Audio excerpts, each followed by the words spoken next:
Hi, welcome back. This is Lab 3 of the Building an Active Directory Infrastructure Mega Lab. In this lab, we're going to take a look at group policy within Active Directory. We will also focus on the fundamentals of Active Directory and see exactly what is involved in creating a series of group policy objects for Ben and Brady's Ice Cream Company. Before we get started, let's take a look at the diagram that is included with your book and just get a feel for what this is actually pointing out here. Now here we see a logical diagram of our domain and the organizational units within our domain. Okay, so here we have our California and our North Carolina OUs, and then our business function OUs underneath. Here we see three different what we call GPOs, or group policy objects. And that's going to be the first term that we're going to want to decipher and distinguish, because people get intimidated by the term group policy object, or GPO. And it's pretty simple actually. It's just simply the name for a certain setting. For example, here we've named this group policy object deny control panel. Well, you can imagine what it does. It actually denies the use of control panel. Okay, so we'll get a closer look, and once we get into the Active Directory tool itself, I'm going to identify to you exactly what a group policy object is within Active Directory. But as far as we're concerned, a group policy object is really nothing more than a name that's associated with some settings. In this example here, what it's showing is that we're linking this particular group policy to the domain. This one as well. Okay, so we're linking this particular group policy to the domain. And when you link a GPO to the domain, what you're doing is you're affecting this domain and everything underneath it. Okay, so for example, if I link the deny control panel group policy object to the domain, that's going to affect any user within the domain, all of the OUs, computers, and users within each of these different organizational units as well. Okay, same thing with my hide my network places group policy object. This is affecting any object that exists underneath this domain structure. When we take a look down here at our other group policy object, allow control panel, you see that this is linked to a particular organizational unit, the California Marketing OU and the North Carolina Marketing OU. In this case, we've linked an object to only one OU, so this particular group policy only affects this OU. And if there were OUs underneath it, it would affect those OUs as well, but we don't see those in this case. So what I'm telling you then is if I happen to link this group policy object up to this OU, it would affect all three of these different OUs. It's not the case here though. We're just linking it to this child OU of California and North Carolina, so this will be the only OU that this policy actually affects. And part of this lab, we're going to focus on what this allow control panel, how it's going to contradict and react to our deny control panel that we see on the domain. Okay, let's get started. So we'll minimize that, and the first thing we're going to do is connect over to SRv1 using terminal services. So if you're doing this at home, you just simply want to log on to SRv1. Got me. Okay. So now I'm sitting here in SRv1. And we're going to open up Active Directory and just start taking a brief look at our group policy objects. Okay, so here's our domain object. Okay, here would be considered an organizational unit, our organizational unit container. We can assign group policy objects only to domains, OUs, sub-OUs, and this would be considered a sub-OU, so it's an OU underneath an OU. Sites, which we don't see within this tool. To get to a site, you actually have to go to Active Directory Sites and Services. And then also locally, system by system, individually. That's done through a different tool as well, through the local security policy, okay, group policy on each individual local machine. As far as non-local group policy is concerned, we can assign it to domains, OUs, and sites. And these two are the most common, domains and OUs. So most of your group policy objects will be linked to either domains or OUs. First things first, let's take a look at the properties of this domain and see what we have here. So I right-click on the benandbrady.com domain, go to Properties, and I have a Group Policy tab up top. When I click on this, I see that I have a default domain policy. Okay, and this default domain policy, it's there obviously by default. That's the name of it. So I didn't create this. And if you open this up, you see that there are very few settings. If I start opening these up here and take a look at what's set or what's not set, most of these are set at their default settings. Got some more in here that we can take a look at. Okay, not configured, not configured, not configured, all these are not configured. Okay, so this is pretty much, you have a default domain policy, but nothing is turned on within this default domain policy. Okay, so that makes a little bit of a difference there. If we go to the properties of the default domain policy, okay, you see that there's only 4 revisions. This tells you how many changes have been made to this policy itself. So we see 3 computer revisions and 1 user revision. Okay, so these are the changes that were just made within this group policy object. So let's cancel this out here for a second and get back to this menu here. We have this one default domain policy. It doesn't mean that we can't delete it. I can delete it.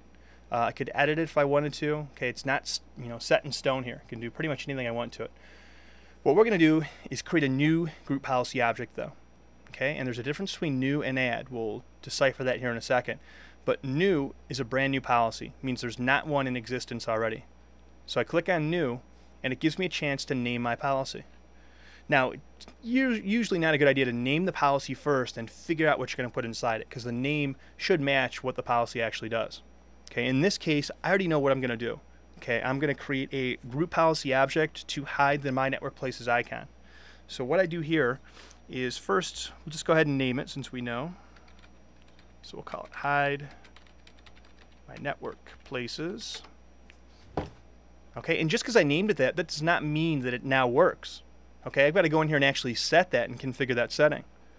Okay, so I'm going to go ahead and open this up. To do that, you double click it or single click it and then highlight edit. Okay, now once I've opened this up, we want to take a look at what we see here. There's many different group policy objects and group policy settings that we can actually set here. So we see all these are not configured like we were pointing out before. Okay, we got all these settings, all these settings. If we go down here, okay, you see just a ton of different things that we can set. Okay, and you don't have to set all of these, and you really don't want to. Okay, it'd be way too much to manage. Okay, so for the most part, a group policy object depends upon how you decide to administer this, but some people create GPOs that will have several different settings within them. Okay, so this one new policy I just created may have 10 or 15 different settings within it. And some people like to organize it a little bit better, and they'll create one GPO with just one setting. Okay, so one GPO and just one setting. So for example, right now we're going to go down to user configuration. Let's point that out. There's a computer configuration and a user configuration. We'll cover this in a little bit more depth here in a second. I'm going to go down to administrative templates. Okay, then I'm going to open up next, let's see, desktop, and then I'm going to scroll down here. Let's just close some of these so we can see where we're at. So I'm user configuration, desktop, and then hide my network places icon on the desktop. Right now the default setting is not configured, so I'm going to double click this and take a look at the setting. Now it's always a good idea to look at the explanation tab. This one's pretty obvious as far as what it does, but some of them are not so obvious, and this can help to explain it. So it tells us right here, removes the My Network Places icon from the desktop. This policy only affects the desktop icon. It does not prevent users from connecting to the network or browsing for shared computers on the network. Okay, so it's simply just removing it off the desktop, and that's it. Now, to hide this, we can enable it or disable it. And you need to be a little bit careful about the wording. This one's not nearly as bad as some of the other ones that we'll point out here in a second. But if you enable the policy, it's basically like indicating a true to this statement. If you disable a policy, it's the same or the equivalent as making it a false statement. So if I want to hide my network places icon on desktop, I want to enable that policy. Okay, so I'm enabling this policy to take place. Okay, so I click OK, and now you see that it's enabled here. Next thing we're going to do is take a step back and take a closer look at what we actually see now. So we're going to close this.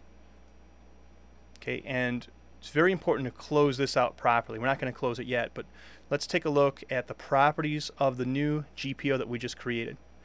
And you see here we have revisions. 0 computer, 1 user.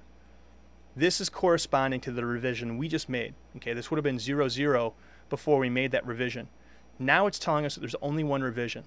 This is helpful for a couple of reasons. One, if we're trying to troubleshoot and figure out exactly how many policies we've set or how many different settings we've created within this one policy, this will help us. It'll also tell us how many are set to affect the computer and how many are set up to affect the actual user. And this is something we're going to look at for a little bit here. Okay, we'll come back to these settings here. First, I got to explain to you what this means. Okay, so I'm going to go back into this policy. And notice here that we have computer configuration and user configuration. This is exactly what they indicate. Anything set underneath the computer configuration side is affecting the actual computer that is part of a container. Anything set under the user configuration side is only affecting a user that is part of that container. Okay, so let me give you an example. I'm going to slide this over here and see if we can move both of these around here a little bit.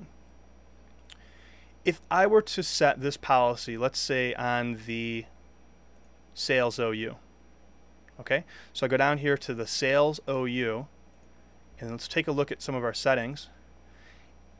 So I attach this hide my network places, I link it to the sales OU. Mark Jones is a user account within the sales OU. His computer though, maybe he's using client 1 or client 50, some client machine, is not part of this organizational unit. Okay, so a policy that's set within, or set on this particular OU is going to affect Mark Jones and only Mark Jones' user account. So for example, if I set a piece of software to be installed here, let's say I wanted Microsoft Office to automatically be installed for any computer account that existed within the sales OU. Okay, well, when Mark Jones logs on, his computer account does not exist within the sales OU. His user account does, but his computer account does not. So long story short, what actually ends up happening here is only user configuration settings will affect Mark Jones because Mark Jones' user account is within this OU. If his computer account was also within this OU, then the computer configuration settings will apply. Okay, so a little bit tricky at first. It's not too bad though once you think about it a little bit and take a closer look. Okay, most of these settings are different. Some of them override each other, are very similar to each other. So you need to take a close look at exactly what you're doing when you're setting this. So if we had 20 users within this OU and no computers, it really wouldn't make any sense to set any computer configuration settings whatsoever because there's no computers in this OU, so it's not going to affect anything. You'd want to make sure that you set only user configuration settings. Okay, let's go ahead and go back up here then. I'm going to close this out. And let's see if we can get back up here. We never got our properties back. Okay, so that reopened for us. And let's go back in here to the properties of my hide my network places group policy object. Now we've got this disable little dialog box down here. This allows us to disable computer configuration settings or disable user configuration settings. What this allows me to do is, for example, maybe I've only set a user setting. For example, under user configuration settings, I chose the option to disable my network places or hide my network places. That was a user configuration setting, and that tells me right here that I've got one user configuration setting that I've modified. Under computer configuration, I have 0 revisions. So this would be a real good candidate to disable the computer configuration settings. Okay, so when I do this, this is asking me right here, disabling part or all of this group policy object causes all the policies it contains to be reversed from the client machine. Are you sure you want to do this? Okay, I can click yes safely here because I don't have any policy set. What it's telling me is, for example, if I had a policy previously set to, I don't know, run a logon script on all the computers within this particular domain, well, that would now be disabled. And that logon script would no longer run on all the machines within the network, or all the machines within this domain. Okay, so by disabling this down here, this is allowing the group policy to process faster during logon. It's going to speed up the logon process, so now we don't have to pour through all these different settings. We only have to worry about the user configuration settings. Okay, so we're going to go ahead and click OK here. Actually, before we do that, let's look at 2 more tabs. This is covered in the manual, so let's make sure we look at these as well. Links. Okay, links is going to tell you exactly what different containers this particular policy is linked to. Okay, so right now, hide my network places should only be linked to the domain. We just created it right now. I haven't linked it to another OU or another domain. So if I go up here to, where did we go? Links, and then click on Find Now, tells me right here where this policy is linked to, benandbrady.com. If I opened up another one of these OUs, for example, let's say that I linked it to California, Okay, so this same policy would affect the California OU. You would see it pop up here as well.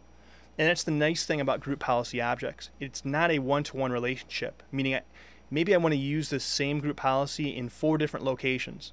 I do not have to recreate this policy 4 different times. I can create the policy once, okay, and just reference it and link the exact same policy to each of the different containers that I want to use it on. So that makes it a little bit easier. And this will help you to kind of decipher and look through, find out what other locations, what other sites, domains, or OUs that this policy is linked to. Next thing we should look at, okay, links is somewhat important, but the security tab is real important. Security tab is going to really determine who this policy affects. And the default setting anytime you create a policy is what you see right here. And the most important setting we see is authenticated users, read, and apply group policy. Before we go any further, it's very important for you to realize that read and apply group policy are the permissions that are necessary for any policy to stick to a particular user or group. Okay, what I mean by that is if we're going through and processing policies, we have to have read and apply group policy allowed. Okay, in this case, if you see we've got them checked off here as allowed for the permission to work. So for example, authenticated users covers everybody. You may or may not be familiar with the system group authenticated users, but authenticated users includes regular users, power users, server operators, administrators, domain administrators, everybody. Anybody who has a valid user account within the Active Directory is considered an authenticated user. So this policy by default affects everybody. Okay? And that's not necessarily what you want to do all the time. For example, authenticated users having this policy set like this with read and apply group policy is also going to disable the My Network Places icon from the administrators and domain administrators desks. And you may not want to do that. You may want to allow them to use My Network Places. To do that, to contradict this setting, what we can do is go down to the domain admins group or the enterprise admins group and contradict that security setting. Okay, and to do that, okay, if you notice here, they don't have apply group policy. So you might think automatically, well, they don't have that checked, so it shouldn't work. We've got read checked, but apply group policy is not checked to be allowed. So maybe domain administrators will not have this policy, instituted upon them. That's not the case though, because they do belong to this authenticated users group, so they will be included in this grouping of people who cannot use My Network Places. What we can do here though is disable, or deny applying group policy to this group. And it really wouldn't matter if you chose read or apply group policy. Either one of these are going to keep the domain administrators from having this policy applied. This one is a better setting though, because there are a lot of times where we might want to have the domain administrators be able to read information about this policy. So by checking deny here, this is going to override what was set up here. Okay, and this gets confusing. Okay, so think about it. We're denying permissions to the domain administrator, but the permissions are actually to hide the My Network Places icon. So what's happening here, kind of a roundabout way of this happening, but by checking this box, we're denying this permission, so this hide My Network Places policy will not be applied. So they will still be able to see the My Network Places icon. Now somebody who's a member of the enterprise admins group, you may want to do the same thing. Okay, check deny here. Now we're denying the application of group policy just on this one GPO, mind you. It's not every single different GPO. But this is going to override what we saw up here with authenticated users.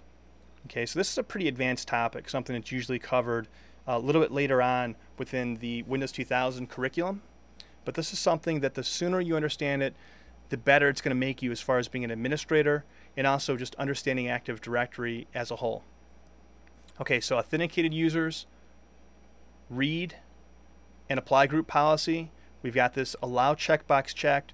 So this is going to affect every single user account within the entire domain, except for users who belong to the domain admins group, because I denied the application of it, and the enterprise admins group, because I denied the application of it once again. Okay, so I'm going to click OK here. Okay, and it warns you, caution, deny entries take priority over allow entries. Okay, it does the same thing within the file level security permissions. We do want to continue. Okay, so we then click close, and we're back to our Active Directory users and computers tool here. Now, the next thing we're going to do, we're going to create one more policy here, and the next policy we create is going to be one to disable control panel. Okay, so I'm going to go back up here to the domain level again. Oops, go to properties, group policy, and I'm going to create another GPO. And this one, we're going to enable, or call it, I should say, deny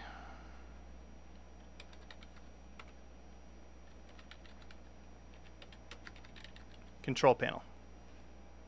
Okay, so whatever you call it, the name here is not so important as long as you know what it does. Okay, and that's just a name. We still have to go in and we have to edit it and actually tell it how to act and what to do. So I'm going to go and click edit.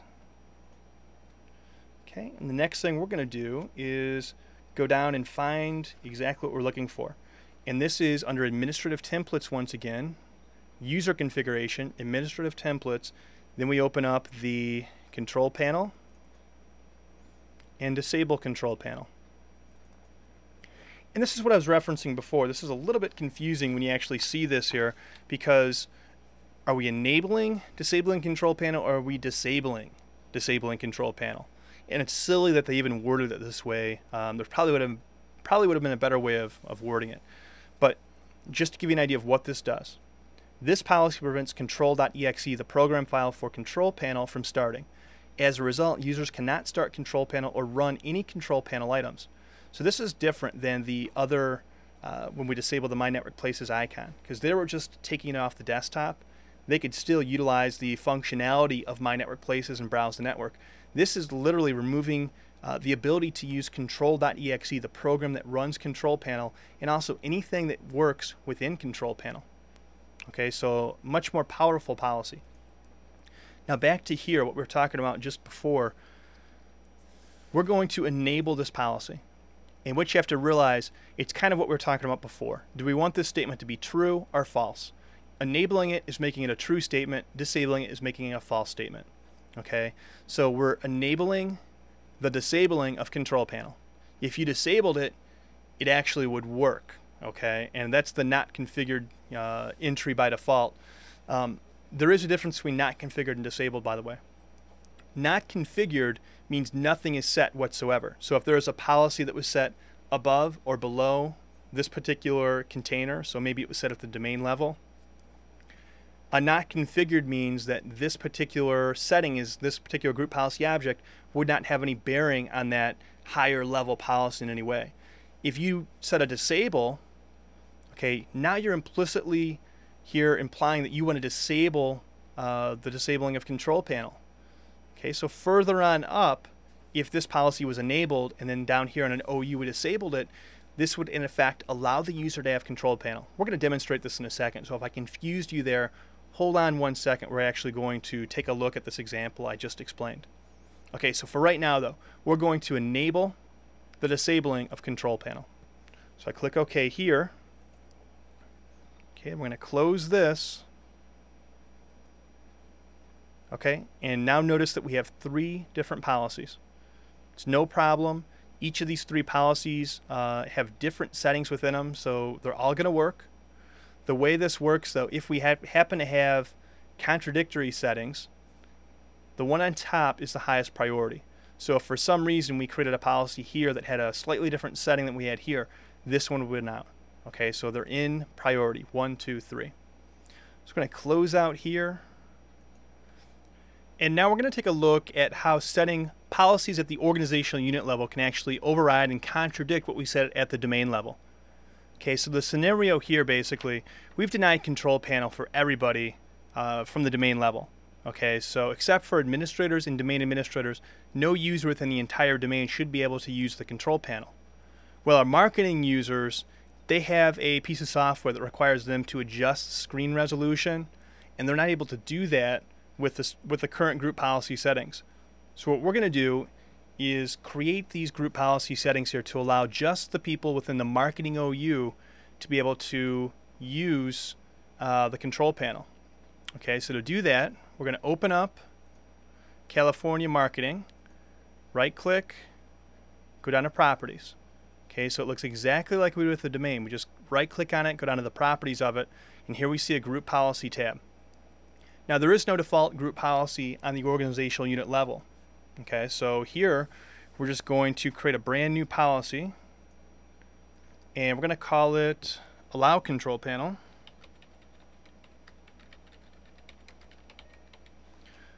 Okay, so I'm going to click to the side here, and we're going to edit this policy. Just a name, we've done nothing to it yet, so we have to actually edit this policy and enable Control Panel to work. So I'm going down to User Configuration, opening up Administrative Templates, opening up Control Panel, and here I see Disable Control Panel.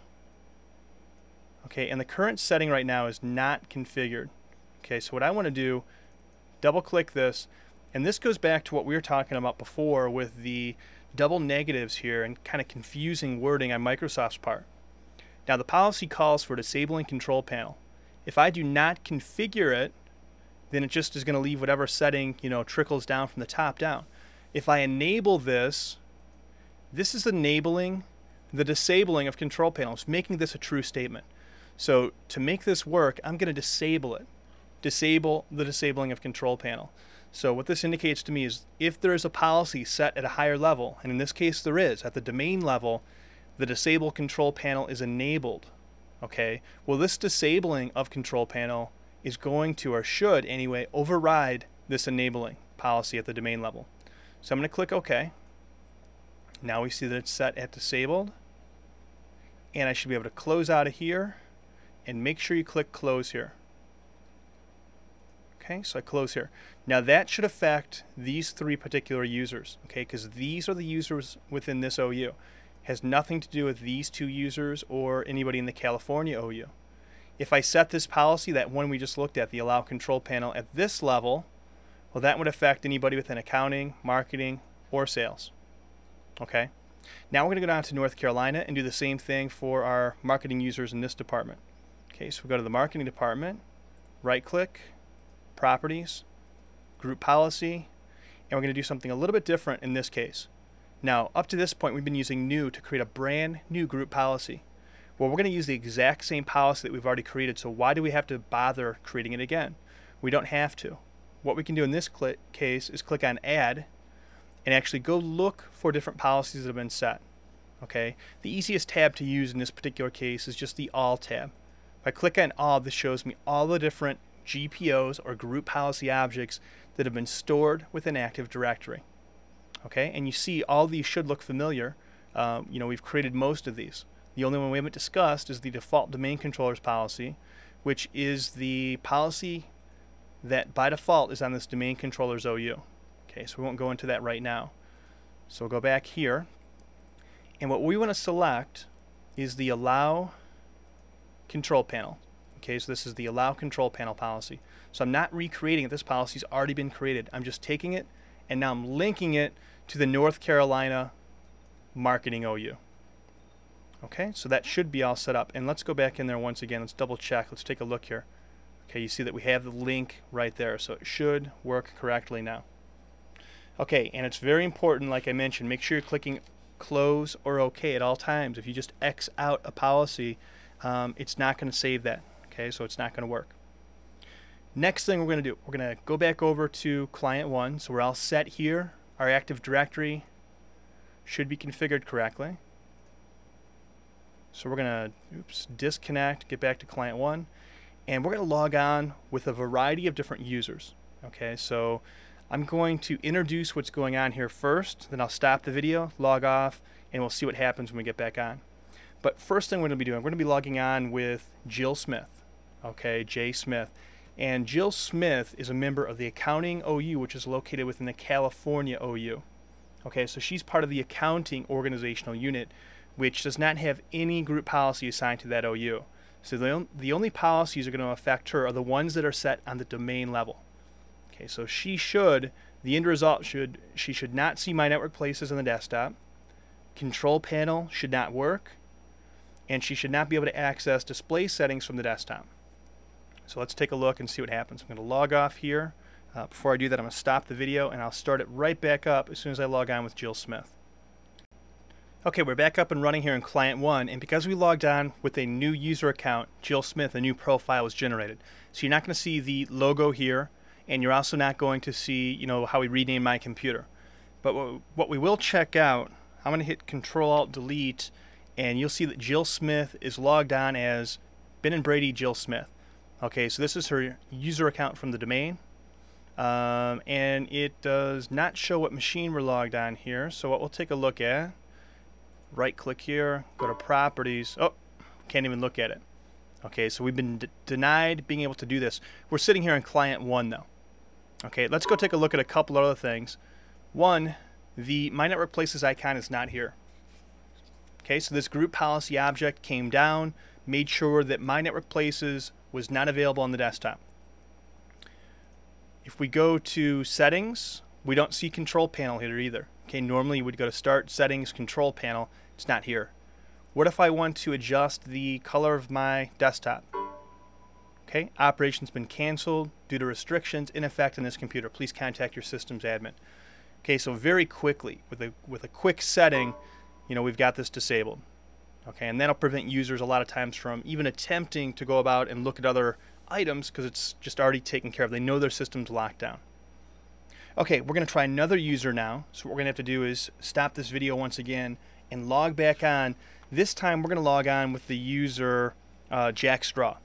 And Jack Straw is a member of the Marketing OU in California. So it's going to be a little bit different. Jack Straw is going to be able to, should be able to anyway, use Control Panel. Okay, and also adjust the display settings on the desktop, because that's part of the control panel that we're discussing. But Jack Straw should not be able to see My Network Places on the desktop. Okay, that was not, remember we didn't counter that policy on the Marketing OU within either North Carolina or California. Okay, so when I log off, log back on, we'll verify again once again that it's Jack Straw, and once we've done that, we'll take a look and see what we can and can't do. Okay, so stop the video and we'll be right back. Okay, I've logged back on as Jack Straw. We're sitting on Client 1 once again. We're going to hit Control-Alt-Delete, take a look. Okay, so now we're sitting here Jack Straw, the JStraw user account from the benandbrady.com domain. So I click Cancel here, and let's take a look at what we can't do. Okay, first off, there is no My Network Places icon here, so still can't get to that icon. Start, Settings, Control Panel is now here. So I can open up Control Panel, and I do have the ability to get into different applets within this, or different programs within the Control Panel. I can right-click, Properties, and adjust my resolution settings like we specified before. Okay, so we can change all that stuff. So that's what we're trying to accomplish here with Jack Straw.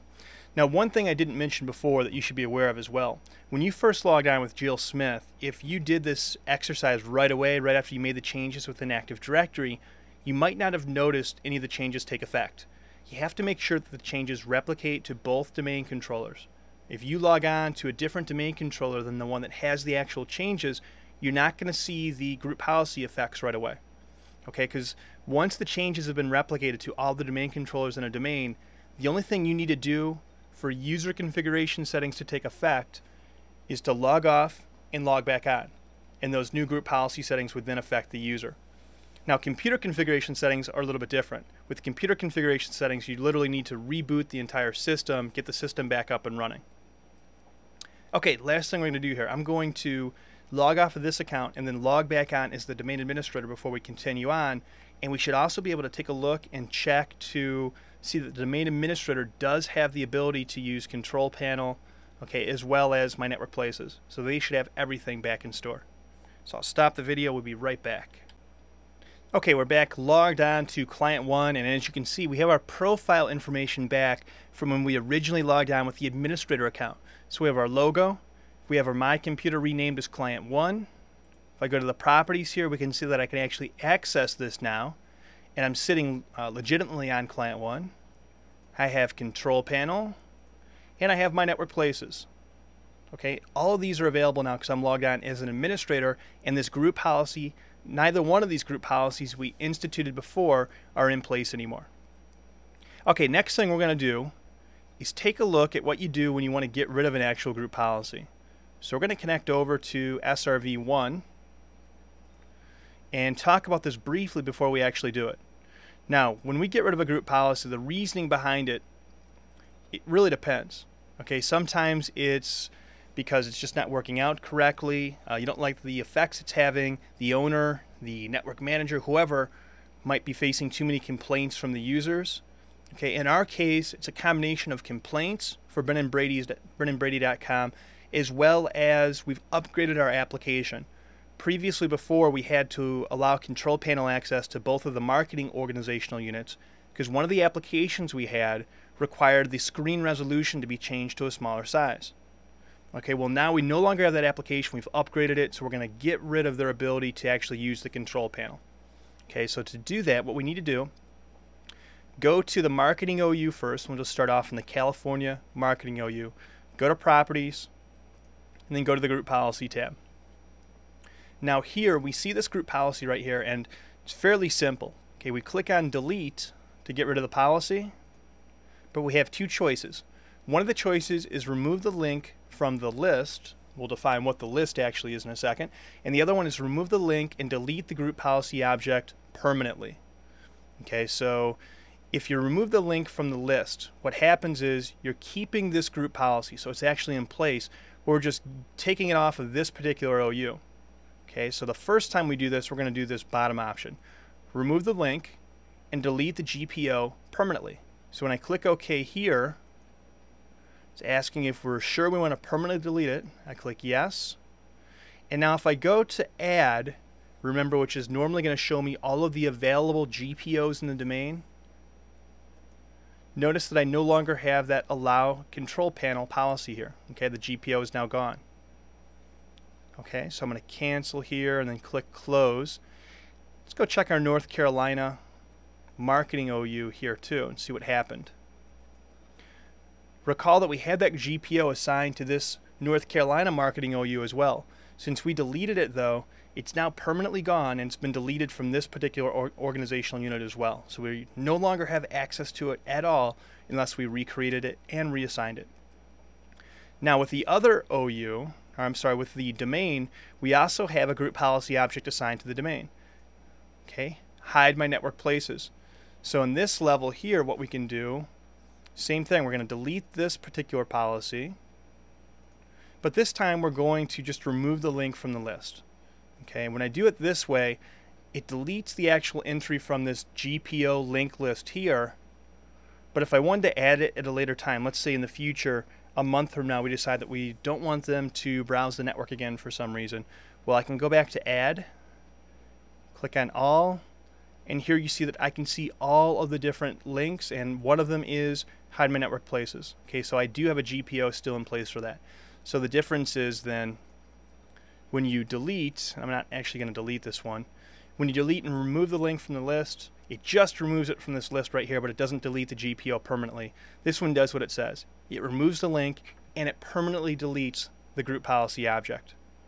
Okay, so the only policy we're going to leave in place, the default one we'll leave, but there's nothing really set within that. And we're going to leave the deny control panel policy on, and this set at the domain level.